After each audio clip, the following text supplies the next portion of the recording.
Fast Break Extra. I'm your host, Kendra Sheehan, and today we have a very special guest joining us. It's Abilene Christian senior guard Hunter Jack Madden. Hunter, we got a chance to catch up at Media Day, and now fast forward, you're 10 games into this season. Tell me a little bit about what you like about this team so far early in this non-con slate.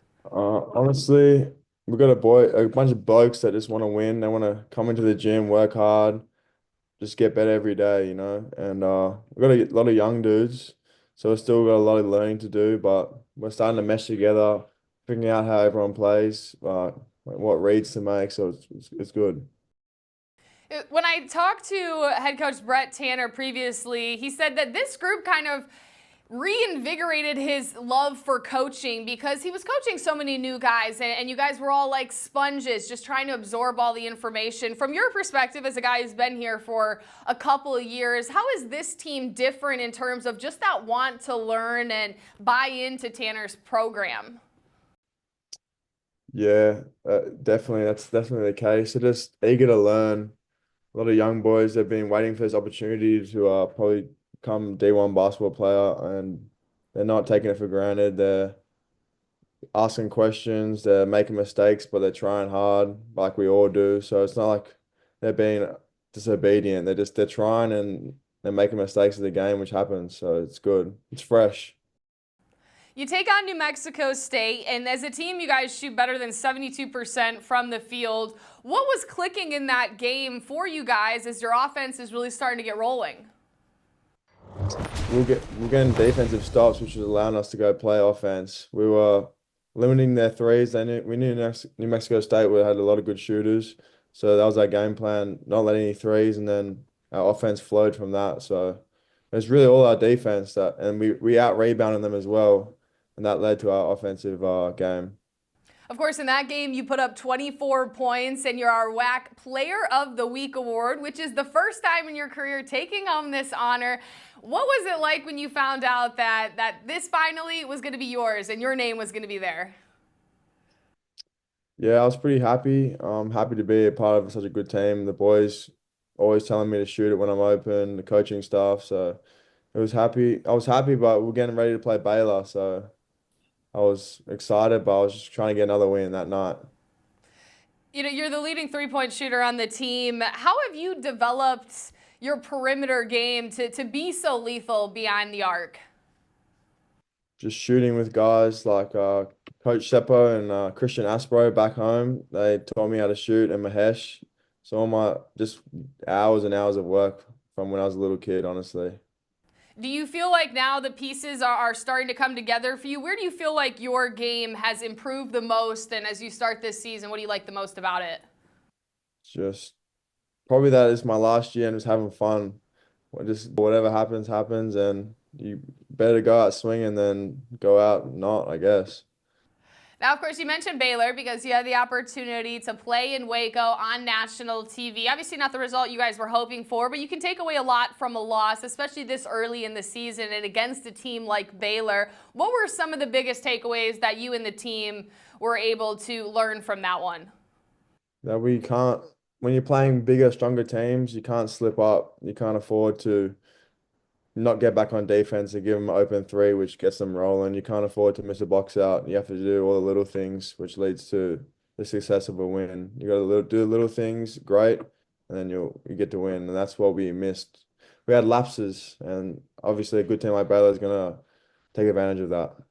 Now, you're a senior, so you've played in a lot of different big games with those big environment feels, and you mentioned a lot of young guys on the team. How was that experience for them in terms of just being able to be in that environment, playing on national TV? I know it comes with a lot of pressure, and that's probably where your leadership can help with that. Yeah, I know I was in their shoes before. Just tell them to go out and have fun. Um, that's really it. There's no point. There's no pressure. They're just exactly like us. They're human like us. They're just bigger and longer and athletic. That's really it. I don't really see much difference otherwise. And I could tell that to the boys. What has been the team's biggest focus during this non-conference slate? What has Coach Tanner challenged this group to get yourself ready for conference play starting pretty soon? doing the little things. We have to rebound and we have to take away the other team's 3-pointers. And I think if we do that, we out rebound teams and we take away their threes. I think we're gonna have a good shot this year.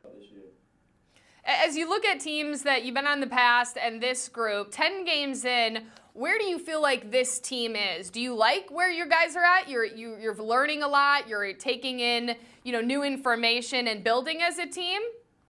Yeah, we're taking in a lot of new information. I like where we are right now.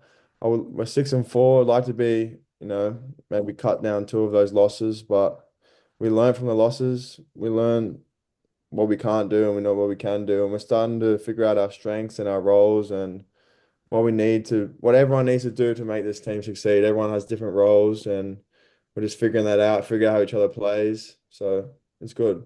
I know that leadership was a big thing that you were charged with in the offseason, being that senior, losing some of those guys from last year. How has your leadership developed from, when we talked at Media Day in October to now that you're playing games and you're 10 games in? Yeah, I'm just trying to talk to the boys, whether it's in practice or in the game, just little things to maybe if he's turned down a shot, trying to remind him that to stay confident or what to do, move the ball, just trying to be a sort of like a coach out there on the court. Not a full coach, not yelling and all that, but I just want to help the boys and give them as much confidence as they need to succeed. And one of the things that I love that you said at Media Day is how you try and connect with each player, because why would they want to listen to you if you don't want to sit down and learn who they are as people as well as basketball players? And so how have you found the best way to connect with each person? Because, some freshmen might be a little bit different, might be easier to connect with others. What is your go-to tactic just to be able to get on a deeper level with some of these newcomers?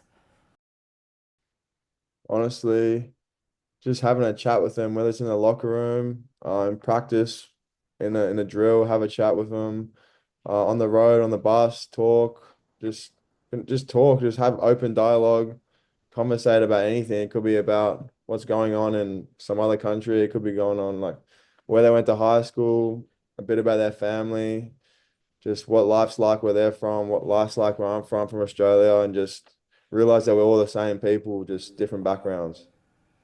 And your last year, you're coming all the way from Australia. How often has your family gotten to come out here and witness some games in person, or is that a big focus for this year? They came out last year for senior day, and my mum and my brother, so that was very nice. They haven't got to come out other than that, but hopefully later this year they'll come out. No, my dad's coming out in February, so should be good. Yeah. And you have an interesting story. You're so far away from home, and a lot of freshmen are also taking their first steps away from home. Have you utilized that as a way to connect, especially with some of the new international guys, as well as people who are leaving home for the first time? Yeah, for sure. Well, honestly, just I asked them about how they feel about being home. Do they miss being home? Because I was in their shoes. My freshman year, I was so homesick. So I just try to tell them a bit about my story, which hopefully opens them up to tell them a bit about their story. Know that we've all been there.